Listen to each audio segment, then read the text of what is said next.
Hello दोस्तों, मैं दिनेश चौधरी आप सभी का स्वागत करता हूं आपके अपने YouTube channel PSC by DC sir. इस चैनल पर आप सभी का स्वागत है। आज हम सब विजयादशमी का पर्व मनाते हैं।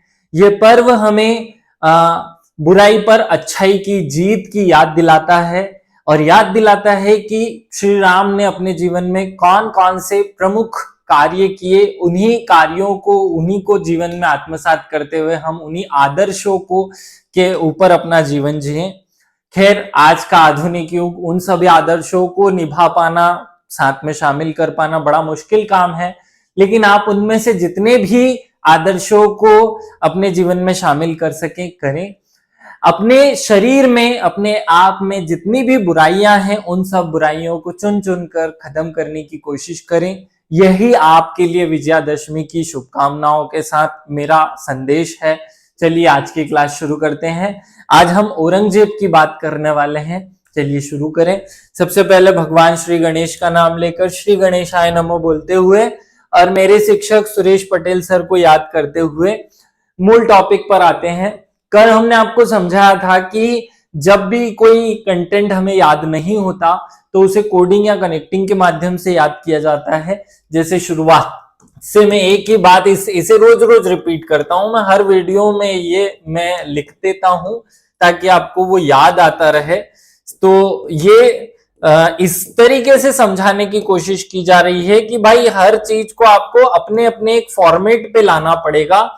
जैसे कल मैंने आपको बताया था कि जो सिमिलरिटीज है, अगर आप चाहते हैं कि देखिए मुगल वंश 300-350 साल का इतिहास कवर कर लेता है, मतलब केवल 5-6 राजा आपने पढ़ लिए तो 200-300 साल का इतिहास हमारा पूरी तरह खत्म हो जाएगा।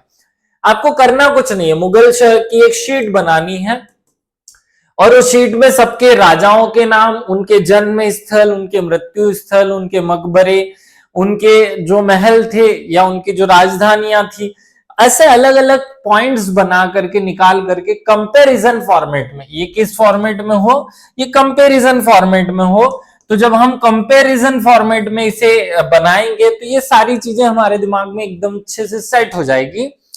यही मैं आपको बार बार बोलता हूं। कल हमने शाहजहां तक की कहानी को समझ लिया था। अब शाहजहां के 4 बेटे हैं, उन 4 बेटों में क्या संघर्ष होता है और फिर औरंगजेब ने क्या क्या किया, औरंगजेब कैसे शासन करता है, उसकी बात करते हैं। चलिए आगे बढ़े। आप सबने कल शाहजहां अच्छे से पढ़ लिया है। शाहजहां के पुत्र दारा शिको हैं, पहले ये सबसे बड़े पुत्र हैं। उसके बाद सुजा, औरंगजेब और मुराद, इनके कुल मिलाकर के 4 पुत्र हैं। खैर ऐसे टोटल बच्चों की संख्या तो 12 है, हमें केवल 4 की बात करनी है। उसमें सबसे महत्वपूर्ण व्यक्ति जो है, जो कि शाहजहां द्वारा राजा घोषित किया जा चुका है। अब मैं ये अपने मन से नहीं बोल रहा हूं कि दारा शिको महत्वपूर्ण है। दारा शिको इसलिए महत्वपूर्ण हो जाता है क्योंकि उसने भारतीय संस्कृति के अनुकूल कार्यों को किया। सर्वधर्म समभाव की जो भारतीय सांस्कृतिक पहचान है, हम सब संस्कृतियों को लेकर चलने वाले, सब विचारों को लेकर चलने वाले लोग हैं, उसी पथ पर, उसी रास्ते पर वो व्यक्ति चला। इस्लाम का होने के बाद भी श्रीमद् भागवत गीता को पढ़ा, उसका फारसी में अनुवाद कराया, उपनिषदों को पढ़ा, उनका फारसी में अनुवाद कराया, फिर अपने हिसाब से मुस्लिम वर्ग के लोगों को सलाह दी कि इस रास्ते पर चलना चाहिए। ऐसे अच्छे व्यक्ति की बात हम कर रहे हैं। उसका एक बेटा सुजा है, एक का नाम मुराद है, एक का नाम औरंगजेब है। अगर यहां आपको शाह शुजा मिले, शाह मुराद मिले तो कोई दिक्कत वाली बात नहीं होनी चाहिए। अब जब ये चारों बेटे बड़े हो गए हैं और पिता मतलब शाहजहां की तबीयत खराब है, मतलब शाहजहां बीमार होने लगे हैं, बीमार रहने लगे हैं, तो ऐसी स्थिति में इन चारों के बीच में 4-5 युद्ध होंगे और ये सारे के सारे युद्ध जो है वो 5 सालों में होंगे। ऊपर वाले 1658 में और 1659 में, ये 2 वर्षों में ये युद्ध हो जाएंगे सभी युद्ध। अब हम देख लेते हैं कि कौन सा युद्ध किस किस के बीच में लड़ा गया। सबसे पहले बहादुरपुर का युद्ध। देखिए बहादुरपुर का युद्ध जो है वो दारा शिको और सुजा के बीच लड़ा जाता है। किसके बीच लड़ा जाता है? इन दोनों के बीच। तो पहला युद्ध जो है वो इन दोनों के बीच लड़ा गया।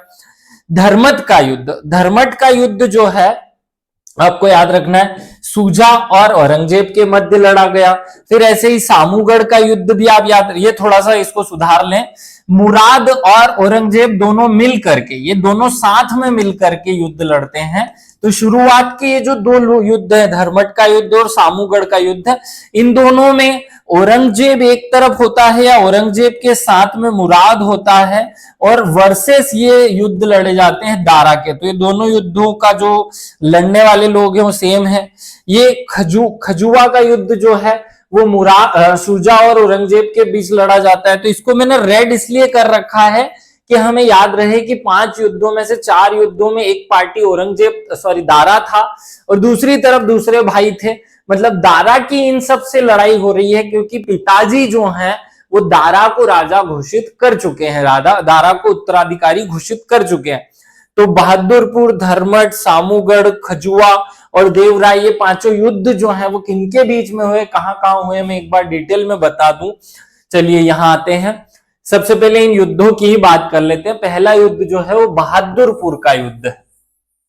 अब बहादुरपुर का युद्ध जो है वो शाह शुजा, ये शुजा और दारा के बीच लड़ा जाता है ना। तो जो बहादुर व्यक्ति है वो सीधा सीधा युद्ध लड़ता है, वो सीधा युद्ध लड़ता है, सीधा। तो याद रखना, सीधा युद्ध लड़ता है मतलब क्या हो गया, सूजा और दारा, ये याद हो जाएगा। इससे इतना ही सफिशिएंट है। बहादुर व्यक्ति सीधा युद्ध लड़ता है, सीधा युद्ध में ही पहुंच जाता है, वो कोई चाल फरेब नहीं करता, बीच में चाल फालतू की बातें नहीं करता। धर्मट का युद्ध और सामूगढ़ का युद्ध, अब ये 2 युद्ध जो है धर्मट और सामूगढ़, ये दोनों एक साथ याद रखेंगे आप लोग कि धर्मट का युद्ध और सामूगढ़ का युद्ध, इन दोनों में औरंगजेब और मुराद दोनों मिल करके संयुक्त रूप से दारा को हराने की कोशिश करते हैं। तो दारा धर्मट है, तो धर्मट में दारा एक तरफ हो जाएगा, सामूगढ़ में दारा एक तरफ, वर्सेस ये युद्ध लड़ा जाएगा औरंगजेब और मुराद के बीच में। तो ये याद रख लेना, वर्सेस ओम के बीच में, मतलब ये ओम दोनों एक साथ में मिलकर के लड़ेंगे।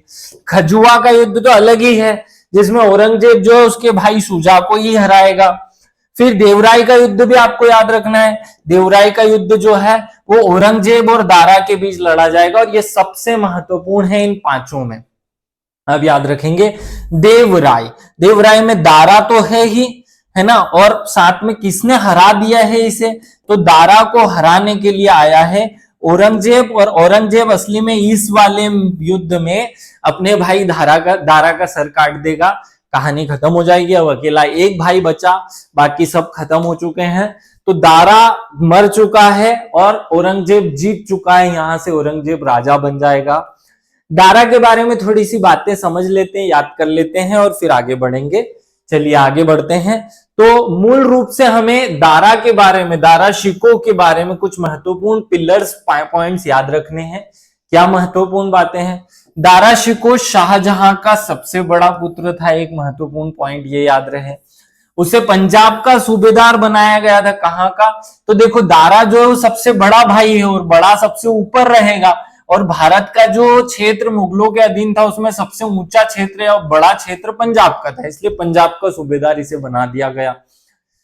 उसे शाहजहां, जो कि इसके पिता हैं, शाहजहां ने उत्तराधिकारी घोषित कर दिया है और उसे शाह बुलंद इकबाल, क्या नाम दिया, ये इसको उपाधि दी गई है, शाह बुलंद इकबाल की उपाधि दी गई। याद रखना, बहादुर की उपाधि देंगे वो औरंगजेब को और शाह बुलंद इकबाल की उपाधि देंगे वो और दारा शिकोह को। याद रखना, दारा अपनी सांप्रदायिक उदारता के लिए प्रसिद्ध था। लेनपुल नाम का जो एक इतिहासकार है जिसने हुमायूं के बारे में कहा था कि ये गिरते पड़ते ही जीवन जिया और गिरते पड़ते ही मर गया, वैसा ही लेनपुल इतिहासकार जो है वो दारा के बारे में एक सेंटेंस बोलते हैं। वो दारा को एक उपाधि देते हैं कि ये तो लघु अकबर है। क्या है ये? लघु अकबर की संज्ञा किसे दी जाती है? तो दारा शिकोह को लघु अकबर की संज्ञा दी जाती है। कादरी सूफी मुल्ला शाह बदख्शी का अनुयायी था। याद रखना, इसके गुरु कौन है? तो कादरी मुल्ला शाह है। याद रखेंगे, एक शब्द में मुल्ला शाह का ये अनुयायी है या इसका गुरु है या उनके पद का पालन करता है। महत्वपूर्ण बात याद रखेंगे।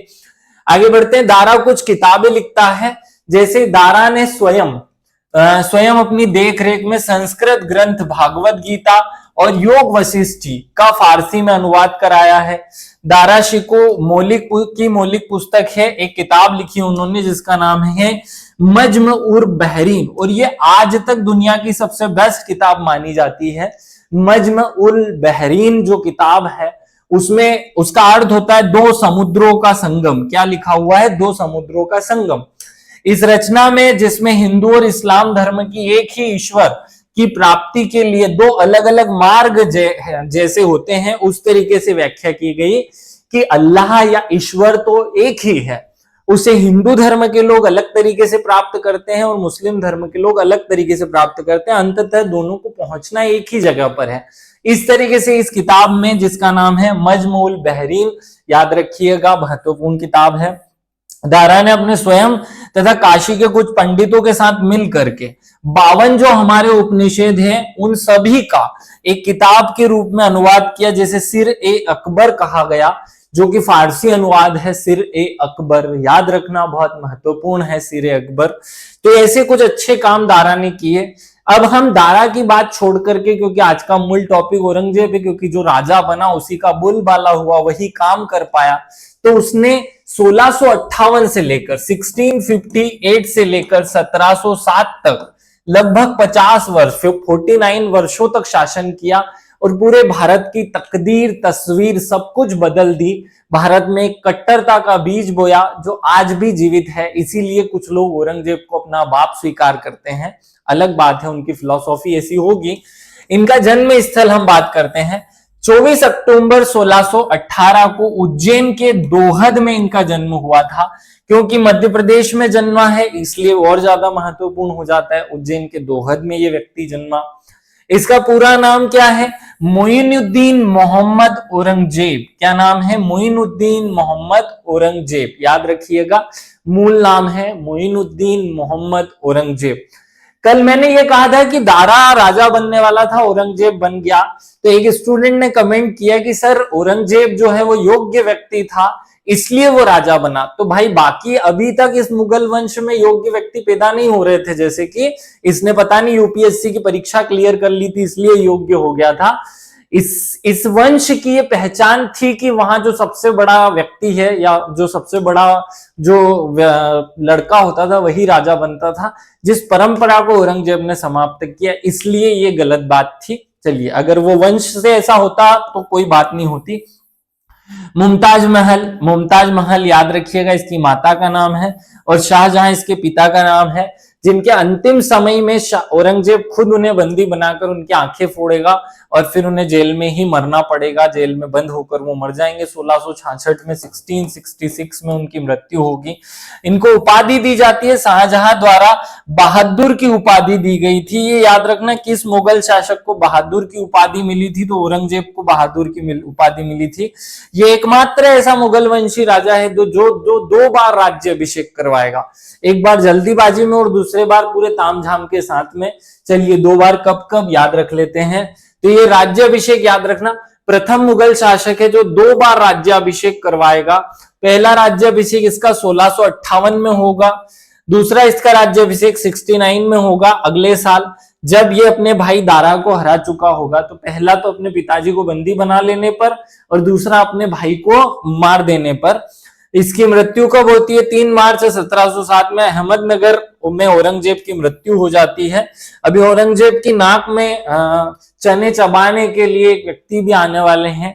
भारत के महान जो सांस्कृतिक संरक्षक रहे शिवाजी, वो आएंगे अभी और इसकी नाक में चने चबाएंगे। खैर वो हम अलग चैप्टर में पढ़ेंगे।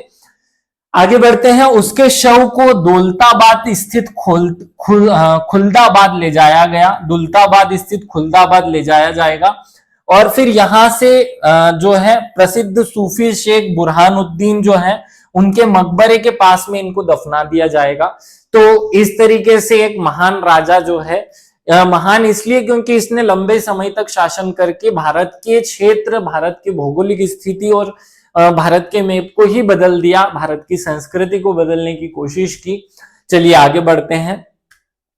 सिंहासन पर बैठने से पहले दक्कन का गवर्नर इसे बनाया गया था। अभी हमने पढ़ा कि कि दारा को पंजाब का गवर्नर बनाया गया था और इसे दक्कन का गवर्नर बनाया गया था। इसीलिए बनाया गया था कि दोनों में बहुत ज्यादा डिस्टेंस हो और किसी भी तरीके से दोनों के मध्य प्रतिद्वंदिता ना हो, लेकिन हुई प्रतिद्वंदिता और दक्कन वाला व्यक्ति पंजाब पे हावी हो गया और उसने दक्कन को, पंजाब को हरा कर या दारा को हरा करके अपना साम्राज्य स्थापित किया। औरंगजेब ने जब वो सिंहासन पर बैठा तो आलमगीर की उपाधि धारण की, आलमगीर के नाम से सिंहासन पर बैठा। अब देखो यहां से ही कट्टरता दिखाई देने लगती है। आलमगीर का मतलब होता है काफिरों का अंत करने वाला, तो इसी नाम से, इसी पहचान के साथ वो सिंहासन पर बैठ रहा है। तो उसकी विचारधारा क्या रही होगी आप सोच लीजिए। जितने भी मंदिर इसे दिखाई दिए, इसे समझ आया वो सब तोड़े। जितने भी हिंदू इसे दिखाई दिए उन्हें सबको मार कर, काट कर, जैसे भी जबरदस्ती इसने मुस्लिम धर्म में या इस्लाम धर्म में बदलने का प्रयास किया। इसीलिए ये आलमगीर या जिंदा पीर के रूप में जाना जाता है। याद रखना, सम्राट बनने के उपरांत औरंगजेब ने जनता को आर्थिक कष्टों से निवारण के हेतु एक तो राहदारी प्रथा और एक पानदारी प्रथा, ये दो याद रखना शब्द किसने चलाए थे, आंतरिक पारगमन शुल्क और जो व्यापारिक चुंगियां हैं उनको समाप्त कर दिया है। ये बहुत महत्वपूर्ण काम है। वैसे तो इसने धार्मिक दृष्टिकोण से इस्लाम को फैलाने के लिए पूरे जीवन में प्रचार किया या काम किया, लेकिन ये एक अच्छे काम भी कर रहा है। उन अच्छे काम में याद रखना राहदारी और पानदारी व्यवस्थाओं को ये समाप्त कर देगा। अंदर जो व्यापारिक चुंगियां लगती है उनको भी और आंतरिक शुल्क लगते हैं उनको भी। आगे बढ़ते हैं। उसने उलेमा वर्ग क्या होता है, जैसे हिंदू धर्म में पंडित है वैसे ही मुस्लिम धर्म में जो धर्म के प्रचारक होते हैं उन्हें उलेमा के रूप में जाना जाएगा। तो उलेमा वर्ग की सलाह के अनुसार ये इस्लामी परंपरा से शासन करना शुरू करेगा और ये चाहेगा या इसकी इच्छा है कि मैं दारुल हर्ब को दारुल इस्लाम में बदलूं। किसको? दार उल हर्ब अर्थात हिंदुओं के देश को दार उल इस्लाम में बदल दिया जाए और इसी के लिए इसकी सारी रणनीतियां बनेगी, इसके सारे काम होंगे। याद रखना, उसने नौरोज उत्सव जो है, जो कि पहले इस दरबार में मनाया जाता था, उसको बंद कर दिया। झरोखा दर्शन की प्रथा जो कि अकबर ने शुरू की थी वो भी बंद कर दी। राज्य में गैर मुसलमानों को पुनः जजिया देने के लिए बाध्य किया कि अगर वो कहीं पे भी तीर्थ यात्रा करने के लिए जाते हैं तो उन्हें जजिया कर देना पड़ेगा, तीर्थ यात्रा कर देना पड़ेगा। औरंगजेब ने हिंदू त्योहारों पर सार्वजनिक रूप से मनाए जाने पर प्रतिबंध लगा दिया है। मतलब मुस्लिम त्योहार तो सार्वजनिक रूप से मनाए जाएंगे, लेकिन हिंदू जब भी दिवाली आएगी तो चुपचाप अपने घर में बैठकर मनाएगा, होली अपने घर में बैठकर मनाएगा, जन्माष्टमी अपने घर में मनाएगा। माने कोई भी हिंदू त्योहार अपने साम्राज्य में नहीं मनाया जाएगा। 50 सालों तक हिंदू अपने त्योहारों को नहीं मना पाए। आगे बढ़ते हैं।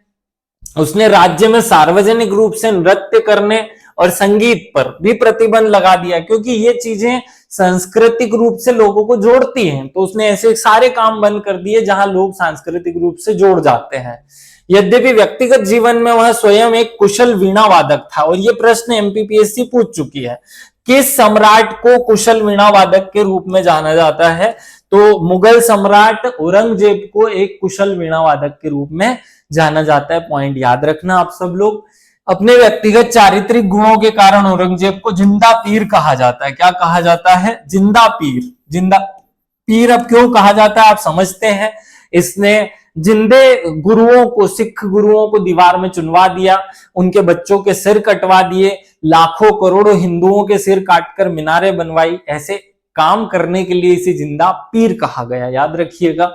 उसने 1686 में बीजापुर को जीता है और 1687 में गोलकुंडा को जीता है। अब देखिए दक्षिण की बात कर रहे हैं। यहां दक्षिण में 4-5 राज्य जो हैं पनप चुके हैं। मराठा, ये अलग अलग राज्य जो हैं पनप चुके हैं, बड़े होने लगे हैं, जिसमें 2 महत्वपूर्ण राज्य हैं, एक बीजापुर है और एक गोलकुंडा है। तो बीजापुर को ये 1686 में और गोलकुंडा को 1687 में ये जीत लेगा, जिससे दक्षिण भारत की विजय इसकी लगभग पूरी हो जाएगी। संपूर्ण तो नहीं होगी लेकिन पूरी हो गई।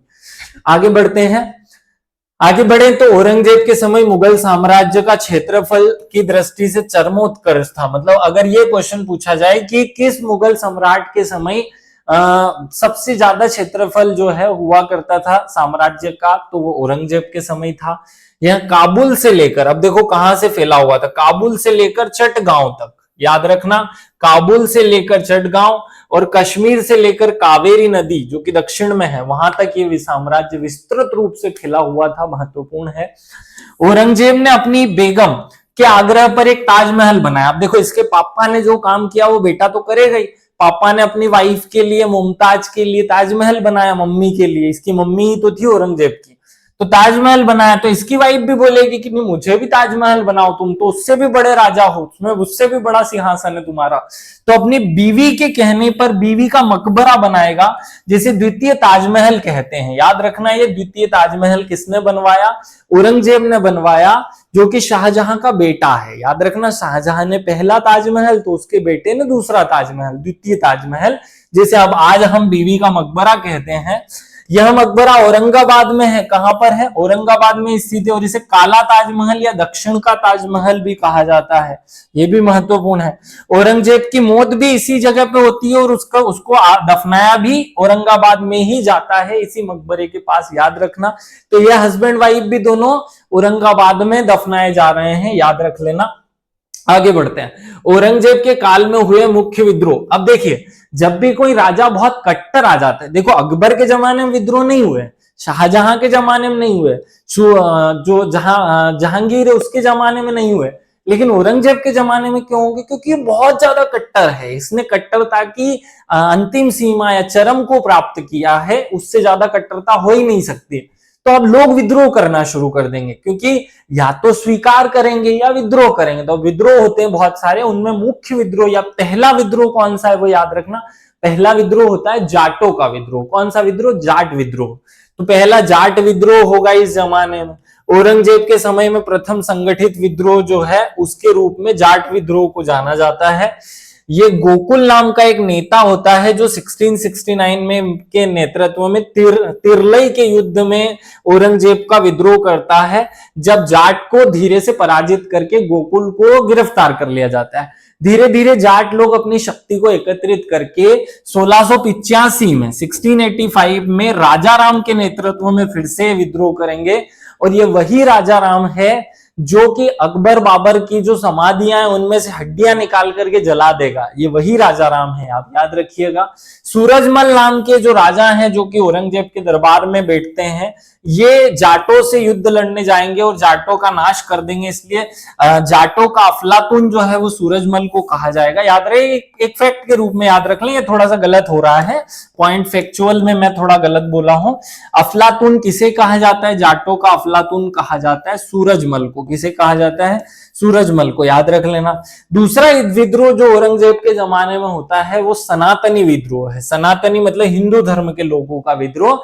तो सनातनी विद्रोह कहां होता है? मथुरा में होता है। कहां होता है? मथुरा में, याद रखना।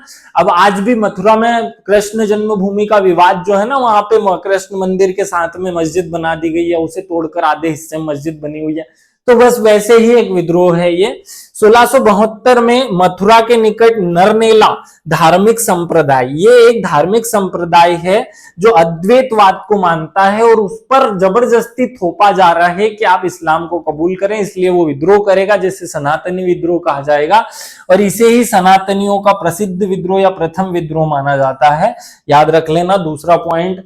आगे बढ़ते हैं तो कुछ 3-4 विद्रोह और होंगे, लेकिन उसमें से एक मध्य प्रदेश वाला विद्रोह जरूर याद रख लेना, जो बुंदेला विद्रोह के नाम से जाना जाता है।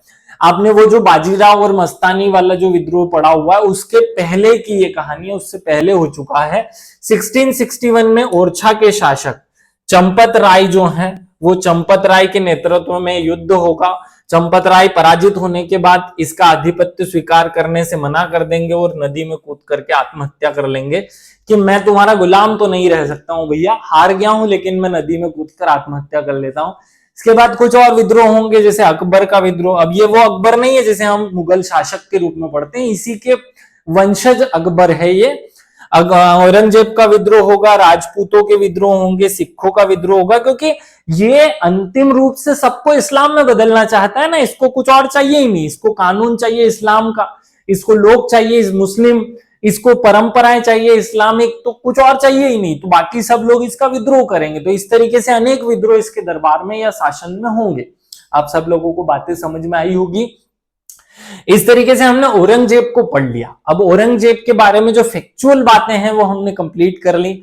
अब हमने क्या किया था स्टार्टिंग से लेकर, मतलब हमने जब मुगल वंश की शुरुआत की तो एक एक राजा को, सबसे पहले हमने बाबर को पढ़ा, बाबर के बाद हमने हुमायूं को पढ़ा, हुमायूं के बाद हमने अकबर को, अकबर के बाद शाहजहां, जहांगीर और फिर औरंगजेब तक के सभी राजाओं को क्रम से पढ़ लिया, एक एक करके क्रम से सारे राजाओं को पढ़ा। सबके बारे में जो फैक्चुअल बातें थी वो हमने पढ़ी। अब हम ओवरऑल मुगल वंश के बारे में जो शासन व्यवस्था थी, जो संस्कृति थी, जो साहित्य थी, उसके बारे में पढ़ने वाले हैं। यहां तक का आप नोट्स कंप्लीट कर लीजिएगा। कुछ बच्चे बीच में कहते हैं कि सर आप नोट्स नहीं बनाने देते, आप साइड ही नहीं हटते हैं, हम कैसे लिखें, आप जल्दी जल्दी करवाते हैं।